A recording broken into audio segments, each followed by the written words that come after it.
Guys, this week's episode was absolutely brutal. Toji's back and he brought out the belt and he's about to teach his son a lesson, and the King of Curses is finally free. With the six-eyed god sealed away in the Tesseract, things just went from bad to so much worse. Right off the bat guys, the episode began with Toji's entrance reanimated, and this time they did it with narration, which was expected because come on bro, you really thought they were gonna leave that out? Nah, these animators know what the fans want. That scene gave me goosebumps fam. As soon as Toji entered that domain, did this man stop to say hello to his son and the rest of his family? Nope. This man went straight for the smoke. The lack of responsibility this man has for that alimony payment is showing. We learn a bit more about Rani Ogami's technique, and her technique continues even after her death, and we know that Toji was able to take control of his body again due to him having no cursed energy thanks to heavenly restriction. The only way to end her technique is if somehow Toji dies. As soon as Dagon sensed Toji's lack of cursed energy and called him insignificant, that was pretty much the end of him. That's one of the sacred anime rules. Never underestimate your opponent. Dagon literally around and found out. When Yuji vs Choso happened, I mentioned how I went to grab a knife and fork. This week I also added the plate because this episode was cooking. The pure power and absolute carnage Toji Zenin caused in this episode was phenomenal. Toji really ate Vilgax up, boy. This isn't the same Toji we got in the hidden inventory arc. This is Toji Zenin, the killing machine. The fight sequence between him and Dagon was fantastic, and the animation from Keiichiro Watanabe, that brought me to tears, bro. The animation was so smooth, but the 360-degree background of Dagon's domain was used so well to match the tracking shots and the speed of Toji's movements. The animators were practically skipping frames because of just how fast Toji is. As usual with this season so far, they managed to extend and add certain scenes to this fight to make it much cooler, like adding Toji biting that fish and the way Dagon was using his Shikigami. They managed to make this fight last way longer than how it was in the manga, which was really good. Guys, it wouldn't be a Toji scene if he didn't hit a motherfucker at light speed. Dagon went from Cthulhu to Calamari. I can never get enough of anime characters getting their asses whooped at rapid speed like that, I can't lie. Most of the characters except Naobuto didn't even know who Toji was, and they all had to witness that butchery like we did. And I really like how Maki was basically seeing her own potential as a sorcerer by looking at Toji. Bro, I swear, Toji is the best deadbeat dad. Wait, hold up. That sounded crazy.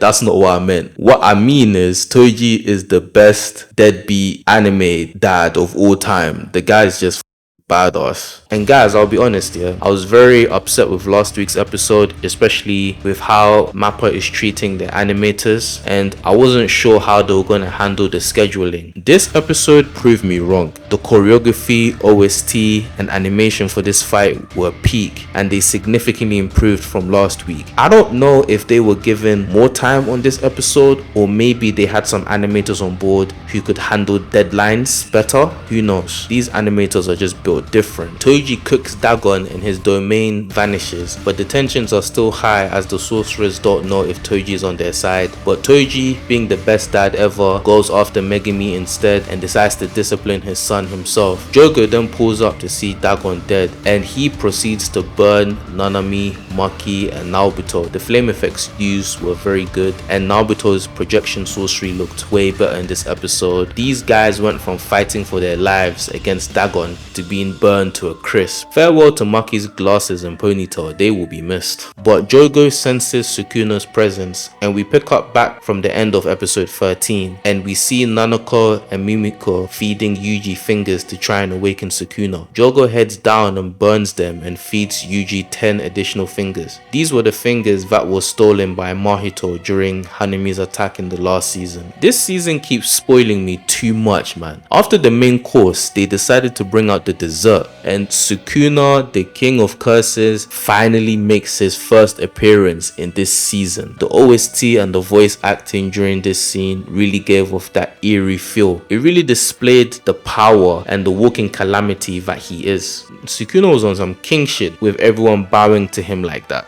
Nanako and Mimiko then ask Sukuna's help to defeat the brain, and we get a small flashback of Geto telling them about Gojo and the girls just adoring Geto, but Sukuna is fucking heartless, fam. He turned both of those girls into last night's dinner. These are the type of villains I love, bro. No tragic backstory, none of that, just pure evil. But RIP to those girls, man. You know, I have to give it to them. They really had the balls to ask Sukuna for a favor. Sukuna then asks Jogo what he wants, and Jogo tells him that he doesn't want anything, and he informs him about their plan to fully resurrect him, and he lets him know that his control is only temporary because Yuji consumed all 10 fingers at once. Jogo wants him to make a binding vow with Yuji so that he can take control of his body back, but Sukuna tells him that he has his own plans and that he should shut the fuck up. He thanks Jogo for the fingers and offers a deal to him, and that is if he can beat him in a fight, he will serve them. And man, poor Jogo, bro, like this guy has to be the most unluckiest character in this series, having to fight the two strongest sorcerers from past and present. He was almost exercised by Gojo, and now this. He might as well just give up now. Sukuna says that he will kill everyone in Shibuya except one person, and Jogo accepts his challenge. Next week is gonna break the